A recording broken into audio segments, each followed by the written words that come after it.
Hey, all right, it's the country. Thanks for tuning in. I'm Justin Weller. You know, here we rely on premium subscribers to produce this show and all of our content.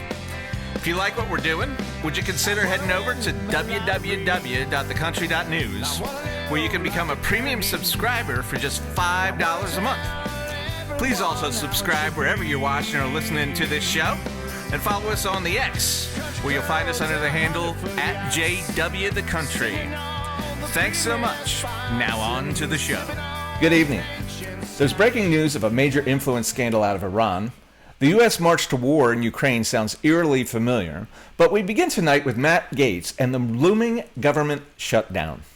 To listen to many in the news media, we face Armageddon this week as the government, barring some last-minute arm twisting, which would likely be a short-term funding agreement in exchange for small policy gives, is scheduled to shut down on Sunday, October 1st.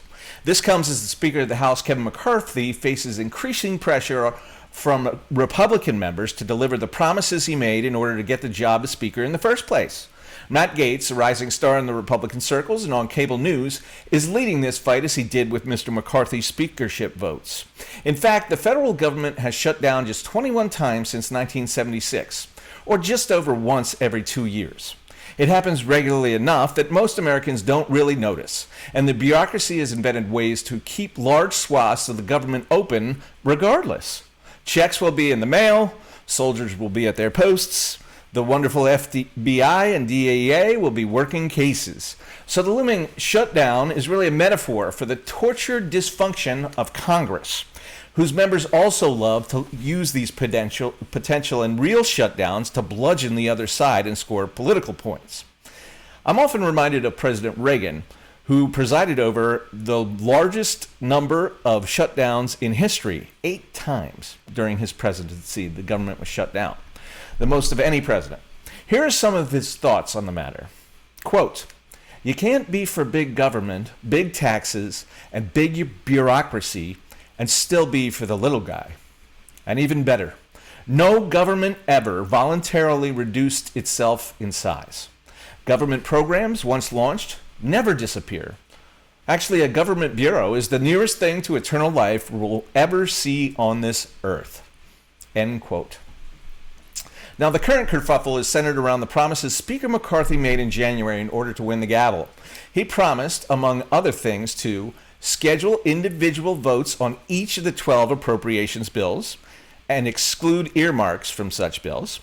And he also promised to force a vote on the balanced budget amendment. To date, the Speaker has not delivered on these and any other promises. And Matt Gaetz rose on the House floor to publicly call Mr. McCarthy out in this failure, calling the Speaker the valet that advances Mr. Biden's agenda. This action directly caused the Speaker and many in his caucus to react, tacking course. Nonetheless, Mr. Gaetz has more recently, on the Maria Bartiromo show, charged the Speaker with kowtowing to lobbyists and special interests to stop passage of many of the appropriation bills in lieu of another continuing resolution. Let's take a look. Are you not right now indirectly working with Democrats because you are going to allow Chuck Schumer to come up with a continuing resolution next week to fund the government?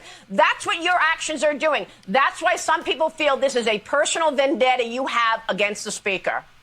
No, my vendetta is against a Washington system that allows corruption to put the interests of lobbyists and PACs above the interests of the American people. Kevin McCarthy facilitates that system, and I do deeply resent that. But I'm not working with Chuck Schumer or any other Democrat. I am the one working with House conservatives to require single-subject spending bills. No. You guys criticize me for forcing single-subject spending bills. Then you give Kevin McCarthy the credit for doing it. The reality is this is the only way to liberate ourselves from a bad system. I think the single bills sound right. Well, then why hasn't he done them? It's September. We knew September 30th was coming all year, and Kevin McCarthy has been dilatory. He's been fiddling like Nero as Rome burns. As we understand it, they're doing this upcoming week. So we will be watching because that. We are making them. They are doing it with a political gun to their head, and you are welcome, America, and we're going to keep making them do it. That's right. Continuing resolutions are gimmicks. They're employed to fund current levels of spending so Congress doesn't have to do the hard work of writing and passing appropriations bills. These resolutions are generally a terrible way to govern, but Congress seems to like them a lot. This is from Vox. Despite the obvious drawbacks to short-term funding measures, they're commonplace in Congress. With a few exceptions, at least one has been enacted almost every fiscal year since 1977, with the exceptions of 1989, 1995, and 1997. That means Congress has failed to pass a budget by October 1 almost every year for 50 years. Almost every year for 50 years. This is like their one job.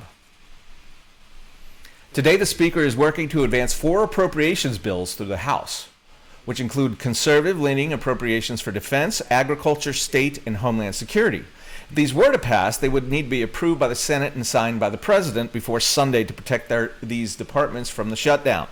Meanwhile, centrist representatives have a competing plan with a continuing resolution to fund the government at current levels through January 11th. And oh, by the way, we're going to add $24 billion more for Ukraine, bringing our total funding for that proxy war to $137 billion and $16 billion for quote-unquote disaster relief aid. Sounds like a pretty good boondoggle, too. To add to the confusion, the Speaker had already announced his own short-term deal that he apparently still wants to pass. We did a story on this last week, Anapod. You can check him out at thecountry.news. Plus, any of these 3 options the Speaker is able to move forward with must, again, be approved by the Senate and the President, who will likely be in opposition to anything coming out of the House. So it really looks like a shutdown is coming. At the country, we applaud Mr. Gates's and others' efforts to return the House to regular order and force votes on appropriations bills. As we've written elsewhere, we think he and his allies should take the fight one step further. In order to fund the government, and in addition to any short-term spending cuts that can pass, there must be a vote on a balanced budget amendment in both chambers of Congress.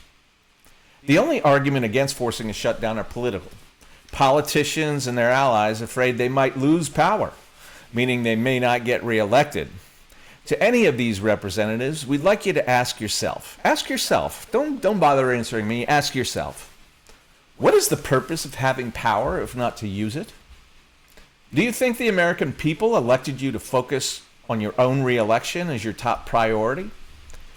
Are you willing to sacrifice a bump in your career in the short term in order to drastically improve the lives of the American people in the long term by helping to end the debt crisis? I trust the American people, and I trust they'll reward you if you stand up and fight.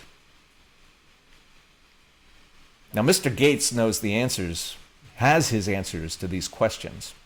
I hope he can help his more squeamish colleagues find the courage to answer them too. Next, we want to talk to you about the Ukraine war and how the U.S. march to war in Ukraine sounds eerily familiar. It begins with Eisenhower and Kennedy. In early 1961, President Eisenhower gave a now famous 10-minute address to the American people as he prepared to leave office for the last time. After a 50-year career in the military and finally as president, he first spoke of great compromises. To quote him, "Our people expect their president and the Congress to find essential agreement on issues of great moment, the wise resolution of which will better shape the future of the nation." Later in the speech, he said, "We yet realize that America's leadership and prestige depends not merely upon our unmatched material progress, riches, and our military strength, but on how we use our power in the interests of world peace and human betterment." End quote. President Eisenhower went on to say, "Our military organization today bears little relation to that known by any of my predecessors in peacetime, or indeed by the fighting men of World War II or Korea. This conjunction of an immense military establishment and a large arms industry is new to the American experience. The total influence, economic, political, even spiritual, is felt in every city, every state, every house, every office of the federal government. We recognize the imperative need for this development, yet we must not fail to comprehend the grave implications. Our toil, resources, and livelihood are all involved. So is the very structure of our society. In the councils of government, we must guard against the acquisition of unwarranted influence, whether sought or unsought, by the military-industrial complex. The potential for the disastrous rise of misplaced power exists and will persist. End quote. 3 days later, President Kennedy was sworn in and immediately involved in an ill-advised plan to overthrow the Cuban government in a CIA-supported coup that we now call the Bay of Pigs invasion. The invasion failed due to a number of errors, and it is reported that Kennedy said he wished to splinter the CIA into 1,000 pieces and scatter it into the winds. This was because they had misled him about the nature of the coup and the plans and the attack. The next year, during the Cuban Missile Crisis, elements in the military-industrial complex tried to convince President Kennedy to launch airstrikes in Cuba directly on Russian troops and personnel and equipment, which many believe would have led to a nuclear exchange with the Soviet Union. Kennedy worked directly with Khrushchev to avoid the crisis and strike a secret deal. It's been said that both men felt they were the only people interested in stopping war, holding back the respective military leaders ready for a fight. The next year, Kennedy was assassinated, and many Americans believe the CIA was directly involved. If you want, go find Oliver Stone's documentary, JFK Revisited. Which leads us to Vietnam. Most Americans have a grasp of our direct involvement in Vietnam and the terrible tragedies that still haunt us today. What's often overlooked is that the United States government, long before directly entering the Vietnam conflict, funded the French effort to fight communism there for at least a decade. Indeed, incidentally, is a pretty close facsimile to our funding of the Ukraine war over the past 2 years. As early as 1954, the U.S. considered directly intervening in the Vietnam conflict, but cooler heads prevailed. Later, the U.S. involvement began to escalate in earnest in 1964 due to what's now known as the Gulf of Tonkin incident. What many don't know is that the New York Times reported in 2005, based upon documents that had finally been released by the NSA, the National Security Agency, that showed the NSA doctored intelligence and the military-industrial complex misled the public in order to drive public support for military action. Indeed, actions that were reported as an attack on U.S. naval warships, which incidentally were conducting covert operations against the North Vietnamese at the time. So this attack that was reported on August 4th, which was the second in this series of attacks, the first did not upset the public. The second, however, did. But it never happened. The NSA doctored intelligence, and President Johnson leveraged this false intelligence to bring the United States into war. 282,000 Americans died, and an estimated 1.3 million total people in the subsequent conflict, which lasted from 1965 to 1974. Which takes us next to the War on Terror. After the terrible tragedy of the Vietnam War, overt conflict by our military waned, while the CIA continued to participate in a long list of escapades that included coups and military action in Cambodia, Chile, Bolivia, Ethiopia, Peru, Angola, East Timor, Argentina, Afghanistan, Poland, Chad, Nicaragua, Grenada, and Panama between 1970 and 1991. For the most part, the American people were kept largely in the dark to these operations while major troop deployments abated. Until 2001. While the invasion into Afghanistan seemed justified at the time, it is important to remind our dear listeners that the Mujahideen and the elements that became the Taliban were CIA allies during the Russian invasion of Afghanistan in the 1980s. The CIA armed and financed those groups through 1992, when the Soviet Union exited Afghanistan. Additionally, there are many questions and little answers about the role Saudi Arabia played in funding the 9/11 attacks And what's come out more recently, the CIA's efforts to help the Saudis cover their participation up. Worse still, in Iraq, the CIA toiled away at coups and interventions for decades before the second Iraq War, before the first Iraq War. The reasons given for the subsequent invasion into Iraq in 2003 were complete lies. Saddam Hussein had no weapons of destruction and no links to Al-Qaeda. 4,550 U.S. soldiers died in the Iraq War, 2,401 in Afghanistan. It's been estimated that the total cost of the war on terror was $21 trillion over 20 years, and that over 1 million people died. Next, Ukraine. While the war between Ukraine and Russia is covered extensively every day in the national news, and our continued support, which is $113 billion to date, and again, if certain CRs pass in Congress, it'll pop up to close to $140 billion.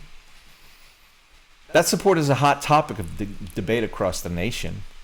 But it seems many are unaware of the role the U.S. and the CIA had in the 2014 coup in Ukraine, which flipped that country from a pro-Russian government to a pro-American government. There may be no more central character to the U.S.'s clandestine involvement in Ukraine than Victoria Nuland, a former Dick Cheney advisor during the early stages of the Iraq War. Is that who we want in charge of Ukraine from a U.S. perspective? She's currently the Deputy U.S. Secretary of State for Political Affairs, and I believe Undersecretary for European Affairs, if I'm not mistaken. And she has a long history of supporting Cold War politics, NATO expansion, arms races with Russia, and encircling Russia with containment. Ms. Nuland's most famous for a leaked phone call in which she discussed openly overthrowing the elected president in Ukraine in 2014. She discussed this on that phone call with the then U.S. ambassador to Ukraine, Jeffrey Pyatt. She is also famous for admitting the U.S. had bioweapons labs in Ukraine, and she was concerned the Russians might take them over. In this conference call that leaked, it's on the BBC, or it's linked from thecountry.news. You can find it there. They both discussed whom they would support in the future coup, and lo and behold, this person became the new leader. During the infamous call on which Nuland and Pyatt appeared to be plotting to replace or undermine elected Ukrainian President Viktor Yanukovych, Nuland expressed her not-so-diplomatic disgust with the European Union for favoring former heavyweight boxer and austerity champ Vitaly Klitschko to take over as prime minister, instead of the U.S. first choice, Arseniy Yatsenyuk, who indeed took power after Yanukovych was ousted about 3 weeks later. It's a well-known secret that U.S. intelligence helped trigger the Ukraine war, including treating Ukraine as a NATO ally in all but name. The coup in 2014 led directly to Russia's invasion into Crimea at that time, and the ongoing conflict between Russia and Ukraine that continues to this day. In the U.S., the pro-Ukraine propaganda continues unabated. CBS's 60 Minutes still says that Putin's actions were an, quote, unprovoked invasion, leaving out all of the history and all of the details. President Zelensky of Ukraine, while leading standing ovations to honor Nazis at the Canadian Parliament, also claims he is the only thing standing between Russia and World War III. He appears to me to be the single person most likely to trigger such a war, as the Russians are now warning. The record here is quite clear. The U.S. military-industrial complex has its own secret agenda. It has manufactured American wars in Vietnam and Iraq, led us into terrible conflicts elsewhere, and has participated in covert operations to overthrow leaders around the world. We see the same patterns unfolding in Ukraine as we are asked for ever-increasing funding and ever-increasing involvement in the stalemate. The intelligence community has no qualms with lying directly to the American people and its leaders in order to serve these clandestine goals. None of the actors in the military-industrial complex and the intelligence community are elected. They regularly stand in direct conflict with our democratically elected government and are bad actors killing innocent people all over the world in your name. How does that make you feel? Okay, so our last story tonight is actually from the desk of Semafor. It's SEMAFOR.com.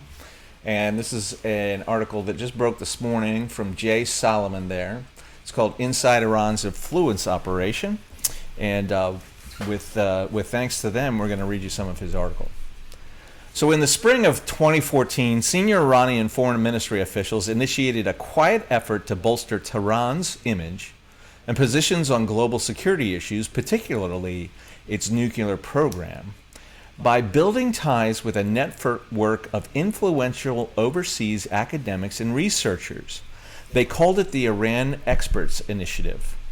The scope and scale of the IEI project has emerged in a large cache of Iranian government correspondence and emails reported for the first time by Semafor and Iran International. The officials working under the moderate President Hassan Rouhani congratulated themselves on the impact of the initiative. At least 3 of the people on the foreign ministry's lists were, or became, top aides to Robert Malley, the Biden administration's special envoy on Iran, who was placed on leave this June following the suspension of his security clearance. Robert Malley. The documents offer deep and unprecedented new insights into the thinking and inner workings of Iran's foreign ministry at a crucial time in the nuclear diplomacy, even as Tehran's portrayal of events is questioned, if not flatly denied, by others involved in the IEI. They show how Iran was capable of the kind of influence operations that the U.S. and its allies in the region often conduct. The emails were obtained and translated by Iran International, a Persian-language television news channel headquartered in London, which was briefly based in Washington due to Iranian government threats, and shared with Semafor. Semafor and Iran International jointly reported on some aspects of the IEI. Both organizations have produced their own stories independently.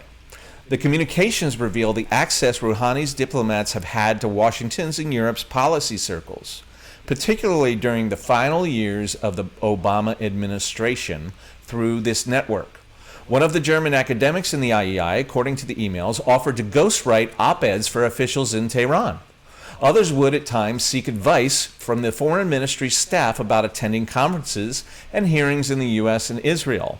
The IEI participants were prolific writers of op-eds and analyses and insights on television and Twitter, regularly touting the need for a compromise with Tehran on the nuclear issue, a position in line with both the Obama and Rouhani administrations at the time. The emails describe the IEI being initiated following Rouhani's 2013 election, when he was looking to find an accommodation with the West on the nuclear issue. According to the emails, Iran's foreign ministry, through its in-house think tank, the Institute for Political and International Studies, reached out to 10 quote-unquote core members for the project, through which it planned to liaise over the next 18 months to aggressively promote the merits of a nuclear deal between Tehran and Washington, which was finalized in July 2015. This initiative, which we call the Iran Experts Initiative, is consisted of a core group of 6 to 10 second-generation Iranians who have established affiliations with the leading international think tanks and academic institutions, mainly in Europe and the U.S. That was a quote from Saeed Khatibzadeh, a Berlin-based Iranian diplomat and future foreign ministry spokesman, wrote to Mustafa Zahrani, the head of the IPIS think tank in Tehran, on March 5, 2014, as the project gained steam. Their communication veered between English and Farsi, which was translated by Iran International and again independently verified by Semafor.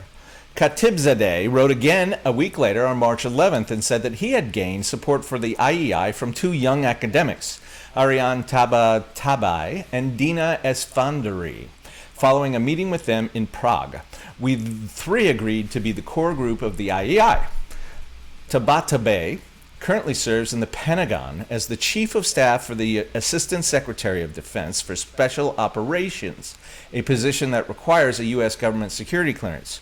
She previously served as a diplomat on Malay's Iran nuclear negotiating team after the Biden administration took office in 2021.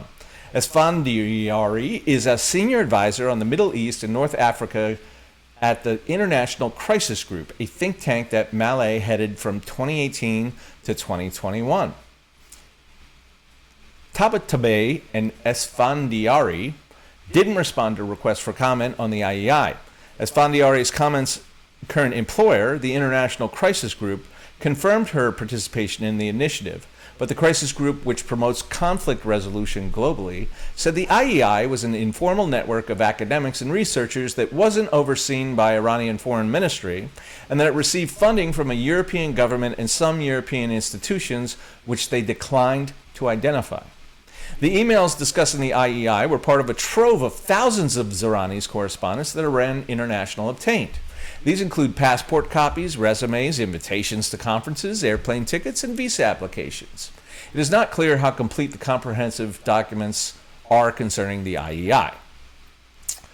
So we're going to skip ahead here. It's a long article. Again, I encourage you to read it at semaphore.com. None of Malley's associates, whom Iranian diplomats cited as being part of the Iran Experts Initiative, spoke directly to Semaphore.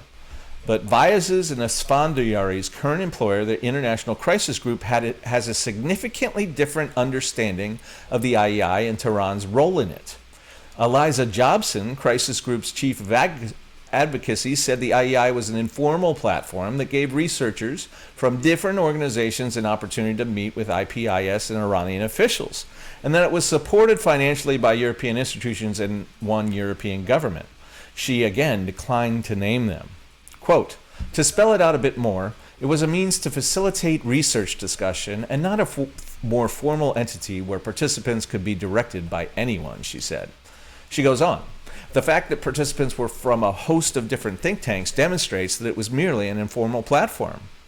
ICG also notes that all of the work its staff published is vetted and agreed upon in-house. They dispute that Iran or any government could have directed any member of their team to take a position at odds with the organization's official view.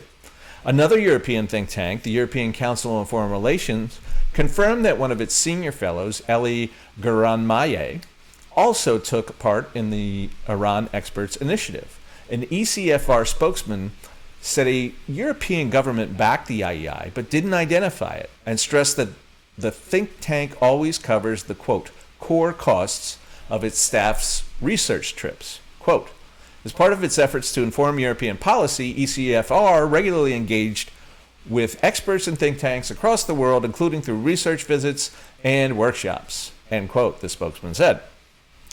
Malay didn't respond to requests for comment either.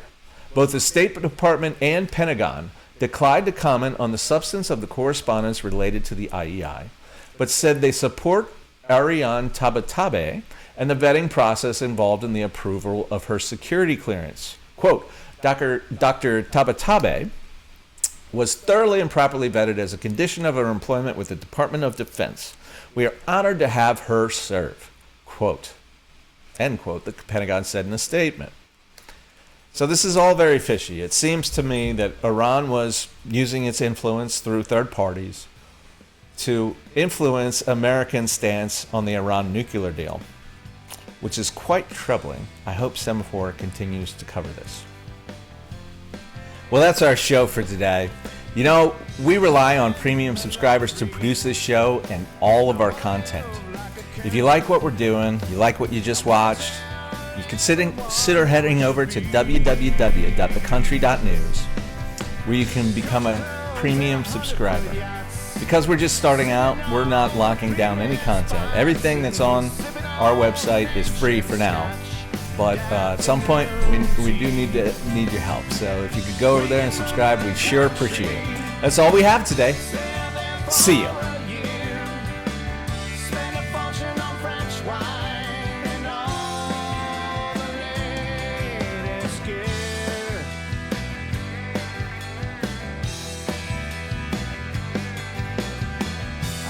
Catches is up with you.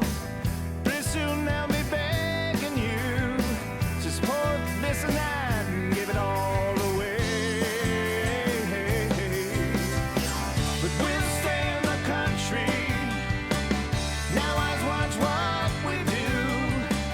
The end to carefreeness for fear of the news.